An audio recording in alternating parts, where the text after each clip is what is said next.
Hare Krishna. Let's begin our session with prayers. Namo Om Vishnu Padaya Krishna Preshtaya Bhutale Srimate Bhakti Vedanta Swami Iti Namini Namaste Saraswate Deve Gauravani Pracharini Nirvishesha Shunyavadi Paschatya Deshatarini Jai Shri Krishna Chaitanya Prabhu Nityananda Shri Advaita Gadadhara Srivasadi Gaura Bhakta Vrinda Hare Krishna Krishna Krishna Hare Hare Hare Rama Rama Rama Hare Hare Shri Radha Vrindavan Chandra Ki Jai Shri Gaura Nitai Ki Jai Srimad Bhagavad Gita Ki Jai Jagat Guru शील प्रभुपाद की जय। हरे कृष्णा, सबको स्वागत है। आज हम थोड़ा late night session कर रहे हैं। So at the end of this session please let me know if this time was okay for you and we will try to modify it. तो पिछले सत्र में हम तीसरे अध्याय का 23rd श्लोका तक हमने डिस्कशन किया था। So we will move further. We are dealing with a section, chapter 3, text number 17 to 35, which is called Nishkama Karma. And in this section especially, इस भाग में विशेष से हम ये बात कर रहे हैं कि कैसे हम सबको एक भक्त होने के नाते एक अच्छा उदाहरण निरूपण करना है। How to set the right example. So today we will be starting to discuss from shloka number 24 and onwards. So on your screen I will project the shloka for your convenience. Utsediyur ime loka nakuryam karma ched aham sankarasya cha kartasyam upahanyam ima prajaha. So the translation, if I should cease to work, तो कौन बता रहे हैं ये बात?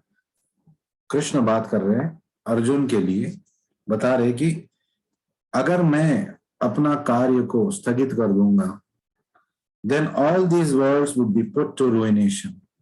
तो पूरे समाज, पूरे दुनिया, पूरे पृथ्वी, पूरे जो सृष्टि है वो नष्ट हो जाएगा। I would also be the cause of creating unwanted population. तो मैं वर्ण संकर के कारण भी बन जाऊंगा। संकरस्य च कर्तास्य। कैसे संकर वर्ण संकर होगा? न कुर्याम कर्म चेदहम।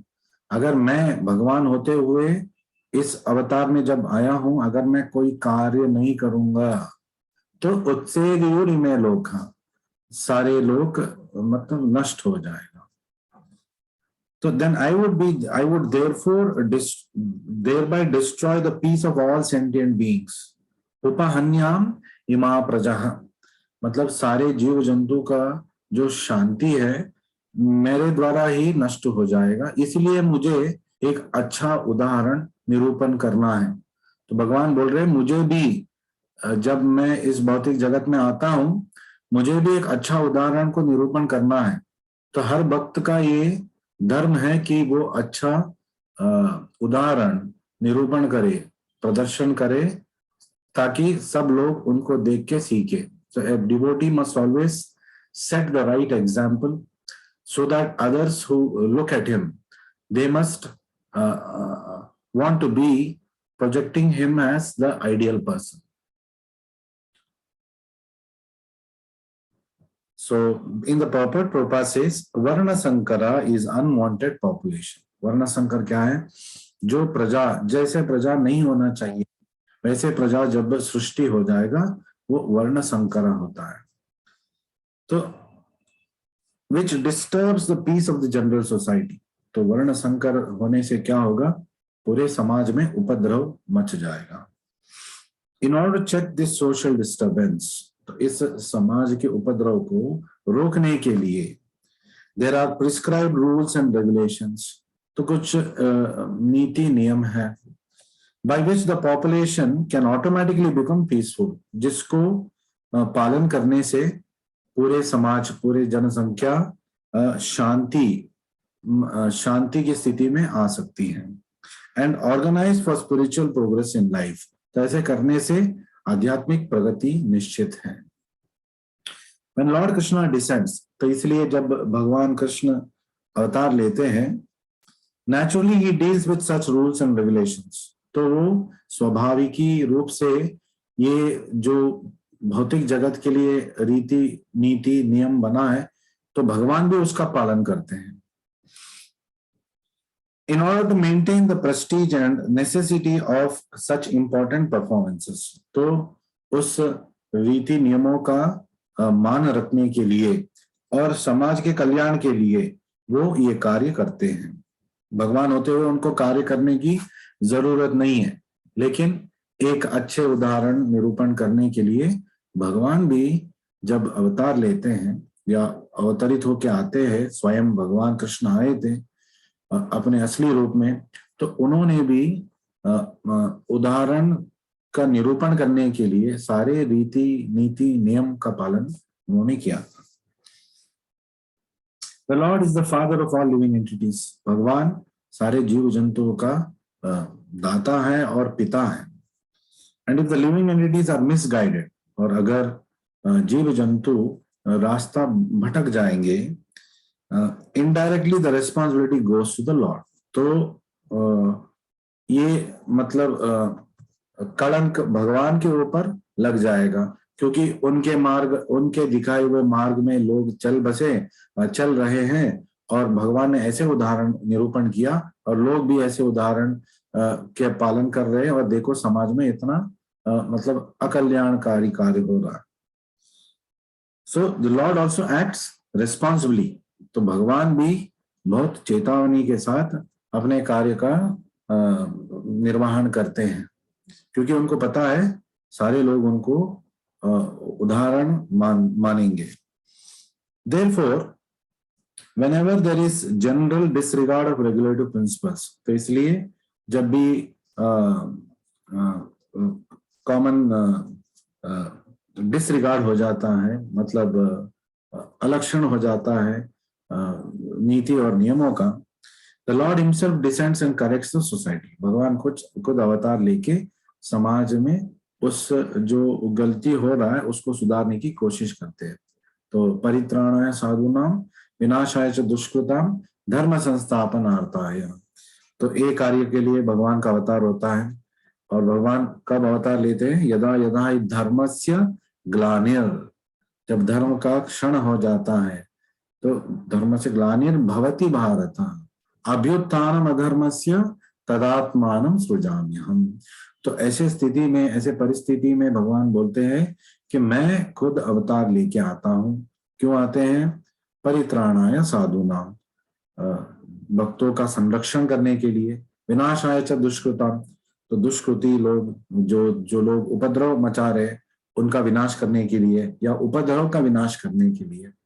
और इससे क्या होगा? धर्म संस्थापन अर्थाय, धर्म संस्थापन हो जाएगा। ये भगवान का अवतरण का उद्देश्य है। We should however note carefully that although we have to follow in the footsteps of the Lord, तो हमें ये जागरूकता से हमें समझना चाहिए कि हमें भगवान के दिखाए हुए पथ में तो चलना है। We will still have to remember that we cannot imitate him. तो हमें भगवान के अनुकरण नहीं करना है, उनके शिक्षाओं का अनुसरण करना है, उनके दिखाए हुए मार्ग पे हमें चलना है। Following and imitating are not on the same level. अनुसरण और अनुकरण एक ही स्तर पे नहीं होता है। We cannot imitate the Lord by lifting Govardhana hill. Imitation, अनुकरण का मतलब क्या है? भगवान ने गोवर्धन पर्वत को उठाया, क्या हम उठा सकते हैं? तो भगवान के अनुकरण हम नहीं कर सकते, भगवान के अनुसरण कर सकते। भगवत गीता का ज्ञान उन्होंने दिया, मार्गदर्शन हमें दिखाया, वो भी गृहस्थ जीवन में सारे रीति नियमों का पालन करते थे, ये हमें अनुसरण करना है।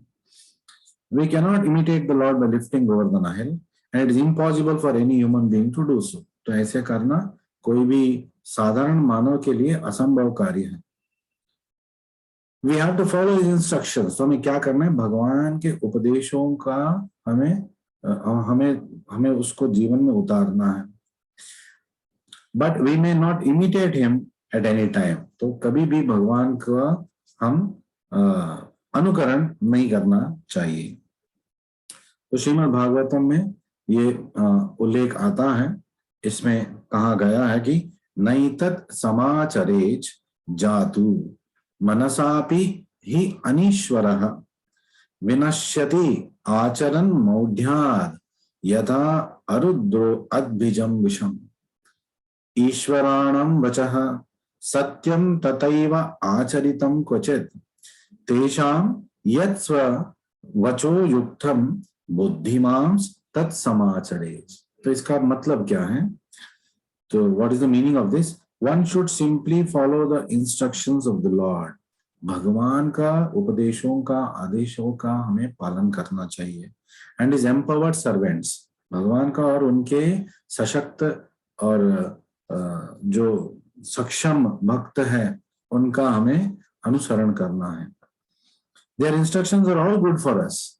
तो वो जो उपदेश देते हैं, वो जो हमें मार्गदर्शन दिखाते हैं भगवान और उनके भक्त, वो हमारे हित के लिए है। And any intelligent person will perform them as instructed. और कोई भी बुद्धिमान व्यक्ति बुद्धिमान तत्समाचरेज, ऐसे कार्य करेगा जो भगवान ने उनको आदेश दिया है कि आपको ऐसे करना है। One should not try to drink the ocean of poison in imitation of Lord Shiva. भगवान शिवा गांजा पीते हैं ऐसे लोग मानते हैं, तो हम भी गांजा पिएंगे। तो भगवान शिव ने कालकूट विष को पी लिया था। एक समुद्र था कालकूट विष, एक समुद्र गात्र के कालकूट विष को उन्होंने पी लिया। क्या हम कर सकते हैं? कभी नहीं करना चाहिए। एक बूंद भी हम पिएंगे तो हम इस दुनिया में नहीं रहेंगे। तो कभी ये दुस्साहस नहीं करना चाहिए। तो ईश्वराणम वचः सत्यम तथैव अर्चितम क्वचित। तो वैसे हमें उस मार्ग में चलना है, वैसे उनके उपदेशों से हमें सीखना है और हमारे जिंदगी में उतारना है। लेकिन कभी भी रुद्रो अद्भिजम विषम, जैसे रुद्र शिवा कालकूट विष को पी लिए थे, ऐसे हमें अनुकरण कभी नहीं करना चाहिए। We should always consider the position of the Ishwaras or those who can actually control the movements of sun and moon as superior. तो ईश्वर परमेश्वर जो चंद्र और सूर्य का गतिविधियों को नियंत्रण में रखते हैं, ऐसे ईश्वर का, ऐसे भगवान श्री कृष्ण का हमें कभी अनुकरण नहीं करना चाहिए। हम कर भी नहीं सकते। So without such power one cannot imitate the ईश्वरास। तो इतना शक्तिमान तो हम नहीं है कि हम ईश्वरों की तरह उनके कार्य हम कर सकें। Who are super powerful, सबसे शक्तिशाली है। One of the definitions of Lord is one of the six appearances, he is all powerful। सारा शक्ति उन्हीं के अंदर है, सर्वशक्तिमान है वो। So Lord Shiva drank poison to the extent of swallowing an ocean। तो शिव जी ने साधारण विष को नहीं पिया था जब समुद्र मंथन हुआ था, तो और छोटे मोटे गात्र में नहीं पिए, पूरे समुद्र के, पूरा समुद्र विषैला बन गया था, उस पूरे समुद्र को उन्होंने पी लिया था। But if any common man tries to drink even a fragment of such poison, तो थोड़ा सा भी, एक बूंद भी हम अगर उस विष को पी लेंगे तो हम तुरंत मर जाएंगे। He will be killed. There are many pseudo devotees of Lord Shiva who want to indulge in smoking ganja, marijuana। तो बोलते हैं भगवान शिव भी गांजा फूकते हैं, हम भी फूकेंगे। And similarly intoxicating drugs, ऐसा उनका मानना है। Forgetting that by imitating the acts of Lord Shiva, they are calling death very near। तो ऐसे वो करते रहेंगे तो मृत्यु को और समीप बुला रहे हैं। मृत्यु तो होगा उनका, ऐसे दुस्साहस करेंगे तो। Similarly, there are some pseudo devotees of Lord Krishna। भगवान कृष्ण के भी कुछ असत्य भक्त है, जो ढोंगी भक्त है, वो prefer to imitate the Lord in his Raas Leela. तो भगवान कृष्ण ने रास लीला रचाया, तो हम भी हमारे इर्द गिर्द जो कन्याएं हैं उनके साथ हम रास लीला रचाएंगे, ये उनका मानना है। तो ये बोलते हैं डांस ऑफ लव, तो ये प्रेम का हम नाच रहे हैं। Forgetting their inability to lift Govardhan hill, लेकिन कभी वो गोवर्धन पर्वत को उठा पाएंगे? कभी नहीं कर पाएंगे। It is best therefore the one should not try to imitate the powerful, तो कभी भी एक शक्तिशाली आदमी का में अनुकरण नहीं करना चाहिए, अनुसरण करना चाहिए, but simply follow the instructions. Nor should one try to occupy their post without qualification. और मान न मान मैं तेरे मेहमान, मैं मतलब सक्षम नहीं हूँ, क्वालिफाइड नहीं हूँ, लेकिन मुझे गुरु बनना है। जैसे कि आज हम देखते हैं इस्कॉन के अनेक सेंटर्स में गुरुवाद, जो प्रभुपाद को उन्होंने फाउंडर आचार्य का स्तर दे दिया, फॉर्मर आचार्य उन्होंने बता दिया और अपने आप को गुरु घोषित कर लिया। तो हम अक्षय पात्रा, वृंदावन चंद्रोदय मंदिर, इस्कॉन बैंगलोर को प्रभुपाद को आज भी हमारा दीक्षा गुरु और प्रमुख शिक्षा गुरु मानते हैं। तो अक्षय पात्रा में, ISKCON Bangalore group of temples में, वृंदावन चंद्रोदय मंदिर में जब आप दीक्षा लेंगे, कभी आपको मौका मिलेगा प्रभुपाद की आशीर्वाद से, राधा वृंदावन चंद्र की प्रेरणा से, तो आप किसका शिष्य बनेंगे? आप बनेंगे श्रीला प्रभुपाद के शिष्य, किसी और के शिष्य आप नहीं कहलाएंगे। शिक्षा गुरु हो सकते हैं, मैं शिक्षा गुरु हो सकता हूँ, हमारे मंदिर के सीनियर डिवोटीज शिक्षा गुरु हो सकता है आपके, लेकिन आपका दीक्षा गुरु और प्रमुख शिक्षा गुरु, जिससे आपको ज्ञान मिल रहा है, आपको आध्यात्मिक प्रगति मिलेगा उनके पुस्तक पढ़ने से, उनके लेक्चर सुनने से, वो श्रीला प्रभुपाद है। So this is what was in that shloka. So we'll just try to do a quick recap of that shloka. So Krishna यहाँ पे क्या कर रहे हैं? वो अर्जुन का जो वाद था कि वर्ण संकर हो जाएगा अगर मैं युद्ध करूंगा, तो कृष्णा यहाँ पे उसका तद विरुद्ध बोल रहे हैं। अर्जुन, अगर तुम युद्ध नहीं करोगे, if you don't fight this war, तो वर्ण संकर होगा, और यदि मैं आपको सही मार्गदर्शन नहीं दिखाऊंगा, मैं सही कार्य नहीं करूंगा, तो वर्ण संकर होगा। तो इस वक्त इस रणभूमि में, कुरुक्षेत्र धर्म क्षेत्र में, हमारा धर्म है कि हम इस युद्ध को लड़े, ये बार बार कृष्ण बता रहे हैं। तो क्या अहिंसा का कोई जगह नहीं है? There is no place for ahimsa in this world.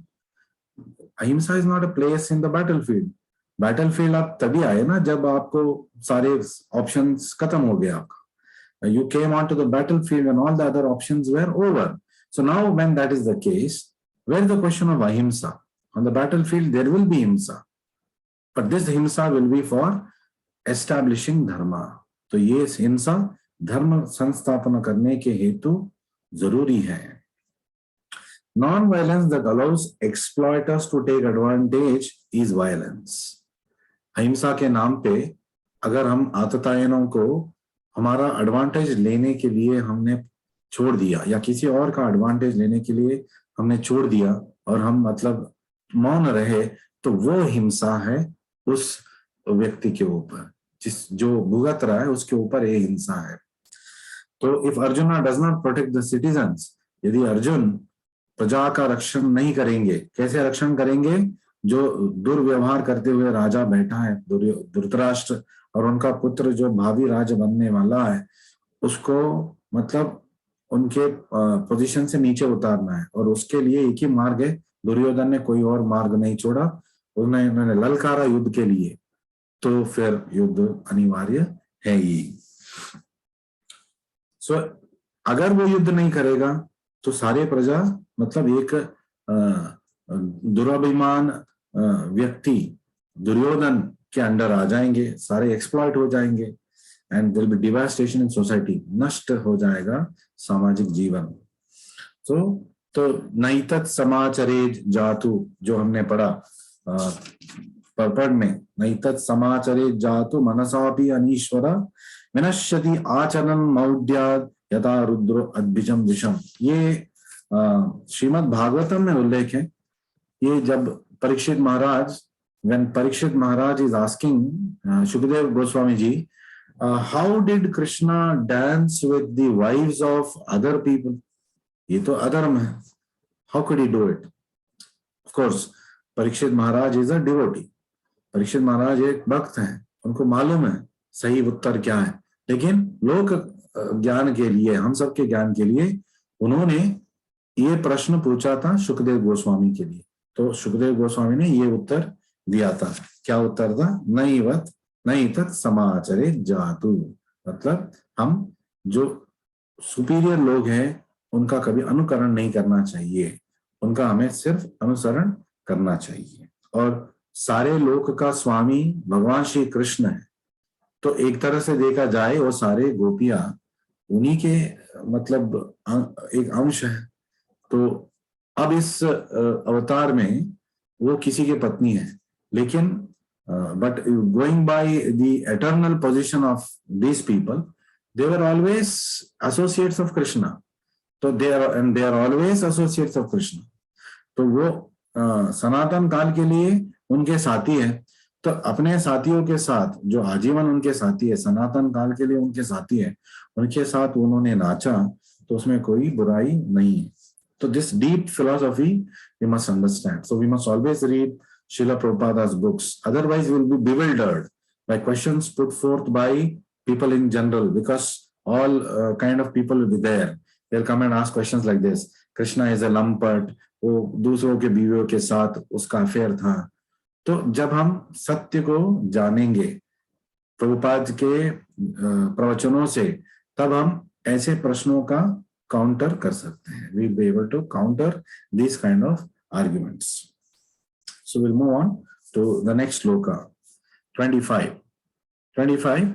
Here we are talking about how leaders must act to lead people on the right path. तो इस श्लोक का थीम है कैसे नायक को एक उदाहरण के तौर पे अपने कार्य को निभाना है, ताकि वो सारे लोगों को सही दिशा में लेके जा सके। सक्ता कर्मणि अविद्वांसो यथा कुर्वन्ति भारत, कुर्याद् विद्वांस तथा सक्तस् चिकीर्षुर्लोक संग्रहम्। कुर्याद् विद्वांस तथा सक्तस्. So this is the instruction that Krishna is giving Arjuna and for all of us. What is that? As the ignorant perform their duties.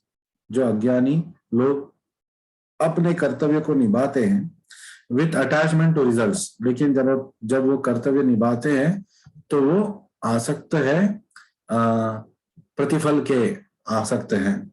तो वैसे सिमिलरली द लर्नड में ऑल्सो एक्ट। तो ऐसे एक विद्वान को भी कार्य कर्तव्य निभाना है, लेकिन बट विदाउट अटैचमेंट, मतलब असक्त बन के, मतलब प्रतिफल के अपेक्षा करते हुए नहीं, प्रतिफल की अपेक्षा न करते हुए, for the sake of leading people on the right path. ऐसे करने से चिकीर्षुर लोक संग्रहम, चिकीर्षुर मतलब to desiring to lead the people in general, जन सामान्य को सही दिशा में ले जाने के लिए एक नायक को अपने कार्य को निभाना चाहिए। Previous purports Krishna has given the example of Janak Maharaj and many other kings. So the meaning of this, the purport of this shloka, a person in Krishna consciousness, Krishna Bhavanamrit में जो स्थित है, and a person not in Krishna consciousness, जो कृष्ण भावनामृत में न स्थित है, they are differentiated by different desires. तो उनमें अंतर क्या है? उनके इच्छाओं, इसका भी इच्छा है और इसका भी इच्छा है, लेकिन उसमें फर्क है।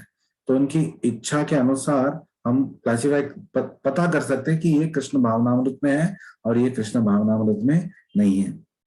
A Krishna conscious person does not do anything which is not conducive to the development of Krishna consciousness. Krishna भावनामृत स्थित कोई भी व्यक्ति कोई भी ऐसा कार्य नहीं करेगा जिससे अपना कृष्ण भावनामृत या कृष्ण प्रज्ञा या भक्ति उसका क्षीण हो जाए। He may even act exactly like the ignorant person, जैसे कि बाकी लोग कर रहे हैं, उठते हैं, सोते हैं, जागते हैं और खाना खाते हैं, काम के लिए काम पर जाते हैं, वैसे एक विद्वान कृष्णा भावनामृत भक्त भी ऐसे ही कार्य कर सकता है। वो भी ऑफिस जा सकता है, वो भी खाना खाएगा, सोएगा, उठेगा, उसका परिवार होगा, उसका देखभाल कर रहा है, समाज कल्याणकारी करेगा. But what is the difference? The difference is, but one is engaged in such activities for the satisfaction of his sense gratification. एक कर्मी अपने इंद्रिय तृप्ति के लिए ऐसे कार्य कर रहा है, लेकिन एक कृष्ण भक्त भगवान श्री कृष्ण के संतृप्ति के लिए वही कार्य कर रहा है. Therefore, the Krishna conscious person is required to show the people how to act. तो हम सबकी ये धर्म है, हम सबकी ये रिस्पॉन्सिबिलिटी है, क्योंकि हम सब कृष्ण भक्त हैं, हमें रेस्पॉन्सिबली एक्ट करना है. We must act very responsibly. बहुत ही जागरूकता से हमें अपने कार्य का निर्वहन करना चाहिए. Because we are representatives of Srila Prabhupada and Shri Krishna. We must never bring them disrepute. तो भगवान कृष्ण या प्रभुपाद जी के ऊपर कभी हमें कलंक लेके नहीं आना चाहिए हमारे व्यवहार से, वरना लोग बोलेंगे देखो प्रभुपाद के शिष्य, देखो कृष्ण भक्त कैसे कर रहे हैं. कभी इसका मौका हमें नहीं देना चाहिए. So it's a great responsibility to become a devotee. Therefore, the Krishna conscious person is required to show the people how to act. Krishna भावनात्म में स्थित लोग को दिखाना है, भक्त को दिखाना है लोगों को कि क्या सही कार्य है और उसको कैसे करना है. और एक आचार्य, प्रभुपाद जी एक आचार्य थे, ना सिर्फ वो उपदेश देते थे, उन्हीं उपदेश के अनुसार वो अपने जीवन भी उन्होंने निभाया. ऐसा नहीं कि उन्होंने हमें कुछ उपदेश दिया और कभी उन्होंने ऐसा नहीं किया. जो भी हमें उपदेश उन्होंने दिया श्रील प्रभुपाद जी ने, वैसे ही उन्होंने भी कार्य किया. Krishna also whatever instructions he has given mankind when he was a grihastha, he followed all those rules and regulations. जैसे कि सुबह जल्दी उठना ब्रह्म मुहूर्त में भगवान कृष्ण द्वारका में हर रोज करते थे, and many other examples. And how to engage the results of action for the purpose of Krishna consciousness. तो एक भक्त को दिखाना चाहिए कि जो फल आएगा कोई भी कार्य से, कैसे उस फल को कृष्ण के लिए समर्पित कर सकते हैं. So this is the example that we must set. So we'll just try to summarize the practical applications of shloka number 25. 25वें श्लोका का जीवन में हम क्या कैसे उसको हम उतार सकते हैं, उसका एग्जाम्पल्स हम पढ़ेंगे. So the idea to serve Krishna is more important than the ideas to serve Krishna. क्या मतलब हुआ इसका? कृष्ण का सेवा करना है, ये जो आइडिया है ये बेहतरीन आइडिया. ये जरूरी नहीं है कि बहुत सारे आइडियाज होना चाहिए, बस ये जो आइडिया है कि मुझे कृष्ण का सेवा करना है, ये आइडिया ही बेहतरीन आइडिया है. So the two characteristics of अविद्वांसा, तो इस श्लोक में हमने पढ़ा विद्वांस और अविद्वांस. अविद्वांस का दो क्या कैरेक्टर है? एक तो वो इग्नोरेंट है, सो दे आर इग्नोरेंट मतलब अज्ञानी है, और दूसरा वो अटैच्ड है, आसक्त है, मतलब वो जो भी कार्य करते हैं उससे बंध जाते हैं. तो ये अविद्वांस का कार्यशैली है, उनका गुण है. और एक और शब्द हमने पढ़ा इसमें, लोक संग्रहम, leading the people in general. So purpose of setting the right example. लोक संग्रह मतलब लोगों को सही रास्ता दिखाना. कर्मकांडी, always thinking of heaven and enjoyment. कर्मकांडीय कर्मी क्या करता है? केवल स्वर्ग के बारे में सोचता है, अच्छे कार्य करूंगा और स्वर्ग जाऊंगा, और बुरे कार्य नहीं करूंगा क्योंकि मुझे नरक नहीं जाना है. भक्ति के स्तर पे नहीं है वो, फिर भी अपना ही सोच रहा है, सेल्फिश मोटिव्स हैं. कर्मयोगी क्या कर रहा है? वो मोक्ष के बारे में सोच रहा है. Is thinking of liberation and is thinking of भगवान विष्णु और कृष्णा. सदैव वो संत सदैव हृदयेषु विलोकयन्ति प्रेमांजन चुरिता भक्ति विलोचनेन संत सदैव हृदयेषु विलोकयन्. सदा हृदय में वो कृष्ण भगवान को देखते रहते हैं, महसूस करते हैं कि भगवान उनके जीवन में है. So all ashramas have values and example to set. तो हर आश्रम, ब्रह्मचारी आश्रम, गृहस्थ आश्रम, फिर वानप्रस्थ आश्रम, संन्यास आश्रम, सारे आश्रमों में अपने अपने कर्तव्य है, और ये कर्तव्यों को सबको बखूबी निभाना है. So will move on to shloka number 26 and we'll try to complete it. We are about 8 minutes time. न बुद्धि भेदम जनयेत अज्ञानम कर्म संगीनाम जोशयेत सर्व कर्माणि विद्वान युक्ता समाचरन्. जोशयेत सर्व कर्माणि, very important line in this shloka. Of course all the lines are important, but here is a catchphrase of this shloka. तो let not the wise disrupt the minds of the ignorant. तो भगवान कृष्ण बोल रहा है कि एकदम से किसी को भक्ति के मार्ग में जबरदस्ती लेके नहीं आना है, धीरे धीरे. तो जैसे कि हमारे प्रभुपाद आश्रय प्रोग्राम है, एकदम से आपको एक पल में दीक्षा नहीं दिलाएंगे, धीरे धीरे. पहले 1 माला, फिर 1 पुस्तक, फिर 4 माला, 2 पुस्तक, फिर 8 माला, 1 बड़ा पुस्तक, फिर 12 माला और बड़ा पुस्तक भगवत गीता, फिर चरणाश्रया भगवत गीता का पूरा अध्ययन करेंगे, फिर हरिनाम दीक्षा होगा. तो धीरे धीरे हम दीक्षा की ओर बढ़ेंगे. भक्ति में भी हम धीरे धीरे बढ़ेंगे और सावधानी से बढ़ेंगे. तो that's what Krishna is telling here. Krishna भगवान यहाँ पे बोल रहे हैं, न बुद्धि भेदम जनयेत, let not the wise disrupt the minds of the ignorant. जो अज्ञानी लोग हैं उनको विचलित नहीं करना है कि ये कार्य छोड़ दो, भौतिक जगत को छोड़ दो, इस दुनिया में आओ, आध्यात्मिक जगत में अपना कार्य करो. उनको घबराहट में नहीं लेके आना है. They are attached to fruitive action. वो भी अभी भी कर्म की अपेक्षा, मतलब प्रतिफल की अपेक्षा कर रहे हैं. उसको हमें धीरे धीरे उसको मतलब निवारण करना है. They should not be encouraged to refrain from work. उनको कभी नहीं बोलना चाहिए कि काम करने की जरूरत नहीं है, माला पकड़ो, केवल भक्ति करो. तो स्टार्टिंग फेजेस में ये कभी नहीं करना चाहिए और किसी को भी ये अनुकरण भी नहीं करना चाहिए. But they should be engaged in work with the spirit of devotion. तो उनको हम प्रोत्साहन करना चाहिए कि आप अपने कार्य कीजिए, लेकिन भगवान कृष्ण की ध्यान करते रहिए. माम अनुस्मर युद्ध च. कृष्ण भगवान अर्जुन को बता रहे कि मेरे बारे में सोचो और आप युद्ध को लड़ो. ठीक वैसे ही हमें हमेशा कृष्ण के बारे में सोचना है और हमारे कार्य को हमें निभाना है. हम लॉयर है, डॉक्टर है, इंजीनियर है, माता है, पिता है, पुत्र है किसी का, पौत्र है किसी का, सारे जो कर्तव्य है हमें निभाना है. So in this purport Prabhupada is telling वेदैश्च सर्वैरहमेव वेद्या. तो वेदों का मतलब फाइनल जो इंपॉर्टेंस है क्या है, भगवान श्री कृष्ण को जानना, to know Lord Krishna. That is the end of all Vedic rituals. तो वेदों का अंत, वेदांत का मतलब भगवान श्री कृष्ण को जानना. All rituals, all performance of sacrifices and everything that is put into Vedas, including all directions for material activities, are meant for understanding Krishna. Veda is just सर्वैर. जो भी कुछ दिया है वेदों में, क्या क्यों दिया है? अहम एव वेद्या. मुझे जानने के लिए, कृष्ण भगवान बोल रहे हैं, मुझे जानने के लिए ये सब आपको करना है. अंत, वेद अंत का प्रतिफल क्या होना चाहिए? कृष्ण भगवान को जानना, कृष्ण प्रेम को पाना.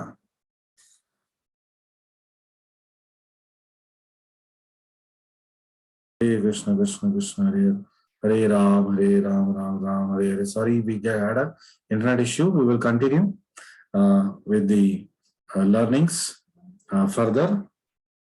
So Krishna is telling here, all these activities are meant for understanding Krishna is the ultimate goal of life. जीवन का लक्ष्य क्या है? भगवान श्री कृष्ण को जानना, भगवान कृष्ण का प्रेम को पाना.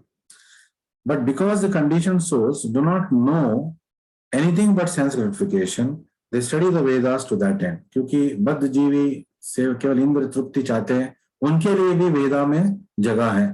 तो प्रारंभ में उनको बोलते हैं कि आप कर्म कांड या काम करो, जो कर्म कांड में दिया जाता है. अपने स्वार्थ के लिए, आपके इंद्र तृप्ति के लिए आप एक कार्य कर सकते हैं, आप वे ऐसे कार्य आप करो.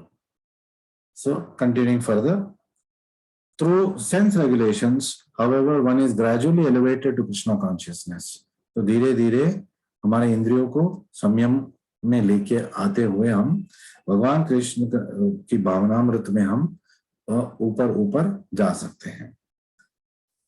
Therefore, a realized soul in Krishna consciousness should not disturb others in their activities. तो इसलिए जो ज्ञानी लोग हैं, जो भक्त हैं, ऐसे लोगों को विचलित नहीं करना चाहिए, मतलब प्रारंभिक स्तरों पे धीरे धीरे उनको भक्ति मार्ग में लेके जाना चाहिए. But he should act by showing how results of all work can be dedicated to the service of Krishna. उनको सिखाना चाहिए कि वो कार्य करते करते अपने सारे फल को कृष्ण को अर्पित कर सकते हैं. जैसे कि उन्होंने स्वादिष्ट भोजन बनाया, लेकिन पहले कृष्ण भगवान को उसको अर्पण करना है, फिर वो प्रसाद के रूप में ग्रहण करना है. उन्होंने बहुत मेहनत से पैसे कमाया, उस पैसे को भगवान कृष्ण के कार्यों में अर्पित करना है. अपने जीवन के लिए जो चाहिए, जो धन राशि चाहिए, उसको उपयोग करना है, और जो एक्सेस बचता है उसको हमेशा कृष्ण के जो सर्विस है, सेवा है, उसमें हमें लगाना है. और धीरे धीरे ऐसे स्तर पे आना है कि हम ज्यादा से ज्यादा उसको कृष्ण भक्ति में, कृष्ण की सेवा में, मंदिरों की सेवा में, जिस मंदिर से हम अटैच्ड है उसकी सेवा में, प्रभुपाद की सेवा में हम उसको लगा सकें. The learned Krishna conscious person may act in such a way that the ignorant person working for sense gratification may learn how to act and how to behave.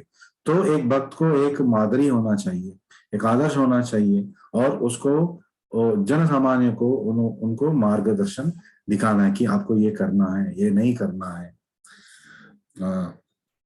Although the ignorant man is not to be disturbed in his activities, still a slightly developed Krishna conscious person may directly be engaged in the service of the Lord without waiting for other Vedic formulas. और जब थोड़ा थोड़ा वो कृष्ण भावनामृत में आने लगेगा तो उसको आप एक्सेलरेट कर सकते हो.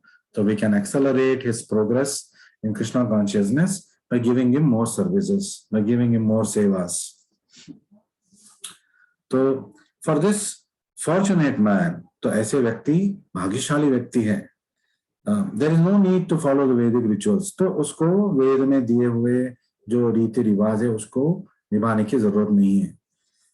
Because in direct Krishna consciousness one can have all results. तो सीधे सीधे कृष्ण भावना में कार्य करने से सारे जो वो प्रतिफल मिलना था वेद कर्म कांड करने से उसको मिल जाएगा automatically by following the prescribed duties of a particular person.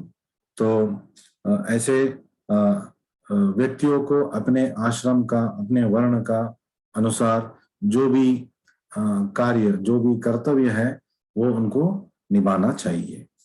So we will move on to the next shloka. Before that I will just summarise what we did in shloka number 26.